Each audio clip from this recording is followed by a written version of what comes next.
ઓમ શ્રી પરમાત્મને નમઃ. આપ સાંભળી રહ્યા છો આપણી યુટ્યુબ ચેનલ ધાર્મિક, એમાં આપ સૌનું હાર્દિક સ્વાગત છે. આજના વિડીયોમાં આપણે સાંભળવાના છીએ શ્રીમદ ભગવદ્ ગીતા અધ્યાય 18મો મોક્ષ સંન્યાસ યોગનો શ્લોક ક્રમાંક 31. આ શ્લોકમાં ભગવાને રાજસી બુદ્ધિના લક્ષણો બતાવ્યા છે કે રાજસી બુદ્ધિ જેનામાં હોય તે કેવું સમજે છે. તો ભગવાન કહે છે કે જે ધર્મ અને અધર્મને, કર્તવ્ય અકર્તવ્યને સારી રીતે જાણતો નથી, તે બંધન અને મોક્ષને કઈ રીતે જાણશે.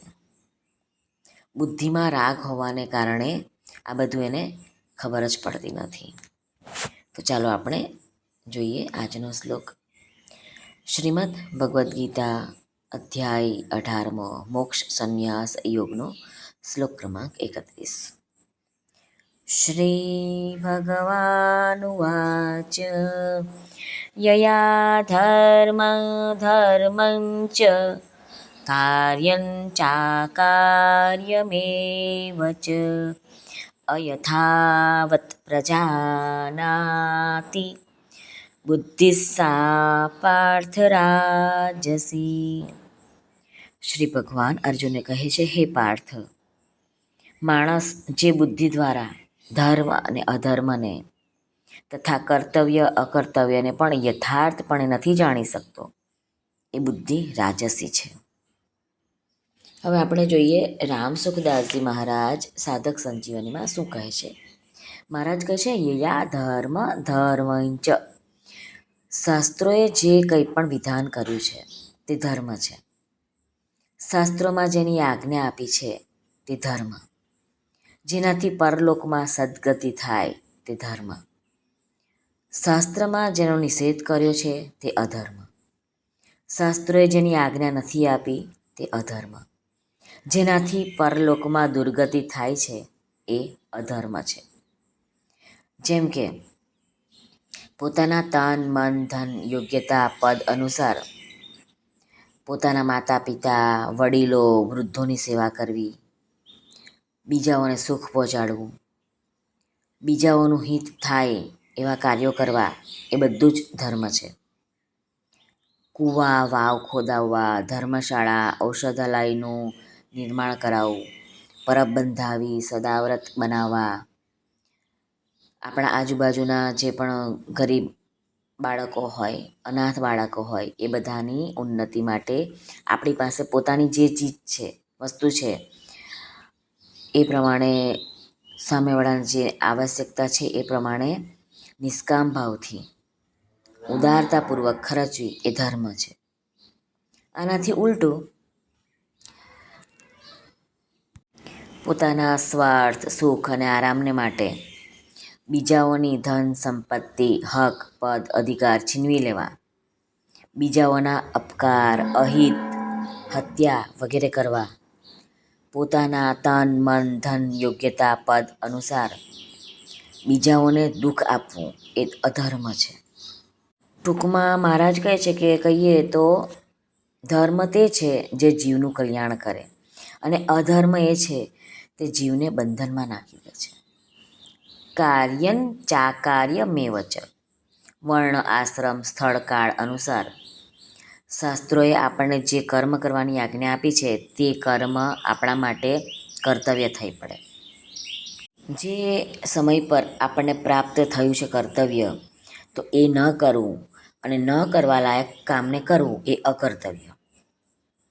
જેમ કે ભિક્ષા માંગવી, યજ્ઞ વિવાહ વગેરે કરાવવા, તેમાં દાન દક્ષિણા લેવા વગેરે કર્મો બ્રાહ્મણો માટે કર્તવ્ય થઈ પડે છે, પરંતુ એ જ કર્મ ક્ષત્રિય વૈશ્ય અને શૂદ્રો માટે અકર્તવ્ય છે. આ રીતે શાસ્ત્રોએ જે વર્ણ અને આશ્રમોને માટે જે કર્મો બતાવ્યા છે તે બધા જ તેમને માટે કર્તવ્ય છે, અને જેમને માટે નિષેધ કરવામાં આવ્યો છે તે એ લોકો માટે અકર્તવ્ય છે. રામસુખદાસજી મહારાજ કહે છે કે જે આપણે નોકરી કરતા હોઈએ ત્યાં ઈમાનદારીથી પોતાનો પૂરો સમય આપવો, કાર્યને સારી રીતે કરવું, જે રીતે આપણા માલિકનું હિત થાય એમ કરવું, તો એ છે કર્તવ્ય. પરંતુ આપણા સ્વાર્થ માટે, સુખ માટે આરામમાં ફસાઈને કામનો જે સમય છે એમાં પૂરો સમય ન આપવો, કાર્યને તત્પરતાથી ન કરવું, લાંચ લેવી, આ બધું માલિક માટે મોટું નુકસાન કરી દેવું છે. થોડાક રૂપિયા માટે આપણે આપણા માલિકનું અહિત કરીએ છીએ. આ બધા જ કર્મચારીઓને માટે અકર્તવ્ય થઈ પડે છે. રાજકીય જેટલા પણ કર્મચારીઓ છે એ બધા રાજ્યનો જે પણ રાજ્યમાં જે પણ વ્યક્તિઓ છે એ બધાનું હિત થાય એવા માટે એ લોકોને ઊંચા પદ પર રાખવામાં આવ્યા છે. પરંતુ સ્વાર્થ અને અભિમાનનો ત્યાગ કરીને જો એ લોકો બધા લોકોનું હિત થઈ શકે, બધાને સુખ, આરામ, શાંતિ મળી શકે એવા કામો કરવા માટે તેઓને આ માટે કર્તવ્ય એમનું થઈ પડે છે. પરંતુ રાજકીય અધિકારીઓ શું કરે છે? પોતાના તુચ્છ સ્વાર્થમાં ફસાઈને રાજ્યનું મોટામાં મોટું નુકસાન કરી બેસે છે, લોકોને ત્રાસ આપે છે. આ બધું એમને માટે અકર્તવ્ય છે.